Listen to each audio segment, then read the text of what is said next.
নমস্কার, দেখছেন Kolkata TV digital. আপনাদের সঙ্গে রয়েছে আমি ঋষিকেশ। রাজ্যের এ প্রান্ত থেকে সে প্রান্ত দৌড়ে বেড়াচ্ছেন নির্বাচনী প্রচারে মমতা বন্দ্যোপাধ্যায়। মুখ্যমন্ত্রী মমতা বন্দ্যোপাধ্যায় আজ উত্তরবঙ্গ তো কালকে দক্ষিণবঙ্গের কোনো জেলায় তিনি পৌঁছে যাচ্ছেন এবং এক এক দিন 4 থেকে 5টা, কোনো কোনো দিন 3টে নির্বাচনী প্রচার সারছেন। আজকে মমতা বন্দ্যোপাধ্যায় তিনি মনোনয়নপত্র জমা দিয়েছেন। ভবানীপুরের প্রার্থী মমতা বন্দ্যোপাধ্যায়, তারপরেই তিনি প্রচারে বেরিয়ে পড়েছেন। কিন্তু এমনই প্রচার সভায় গতকাল তিনি আমরা দেখেছি যে অশোকনগরে, হাবড়াতে তার প্রার্থী হয়ে তিনি প্রচারে ব্যস্ত ছিলেন এবং আমরা দেখি যে নির্বাচনী প্রচারগুলোতে মমতা বন্দ্যোপাধ্যায় কিন্তু যারা মঞ্চে উপবিষ্ট থাকেন তাদের প্রত্যেককে বাই নেম তিনি ডাকেন, তাদের সঙ্গে তিনি ওইখানেই সৌজন্য বিনিময় করেন। এমনই একটি সভাতে হাবড়াতে যে নির্বাচনী প্রচার সারছিলেন জ্যোতিপ্রিয় মল্লিক এবং যিনি অশোকনগরের বর্তমান প্রার্থী নারায়ণ গোস্বামীর হয়ে তিনি মঞ্চে বক্তব্য রাখছিলেন।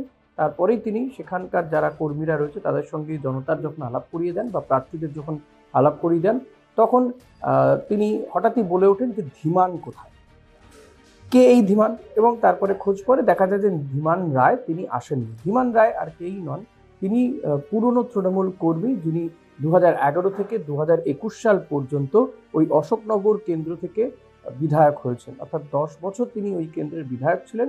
কিন্তু 2021 সালে এই অশোকনগর কেন্দ্রে তৃণমূল কংগ্রেস প্রার্থী বদল করে, নারায়ণ গোস্বামীকে অশোকনগর কেন্দ্রে প্রার্থী করা হয়, তাকেই এবারও দল টিকিট দিয়েছে। ফলত 2021 সালে যখন থেকে এই ধীমান রায়কে সরিয়ে দেওয়া হয় অশোকনগর কেন্দ্র থেকে, তখন থেকে তার একটা অভিমান হয়।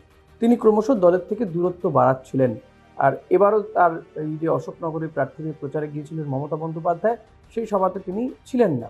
কিন্তু মমতা বন্দ্যোপাধ্যায় তাকে নাম ধরে ডাকলেন, শুধু নয় খুঁজলেন এবং অশোকনগরের যিনি বর্তমান প্রার্থী বিদায়ী বিধায়ক নারায়ণ গোস্বামীকে তিনি বলে দিয়ে গেলেন যে ধীমান রায়কে কিন্তু প্রচারে যেন নেওয়া হয়, তাকে ডাকা হয় যেন, এবং নারায়ণ গোস্বামী তিনি যেন নিজে গিয়ে ধীমান রায়কে ডেকে নিয়ে আসেন। তার বক্তব্য যে এবারের এই নির্বাচন এক অন্য আঙ্গিকের নির্বাচন হচ্ছে, লড়াই কঠিন তিনিও বুঝতে পারছেন।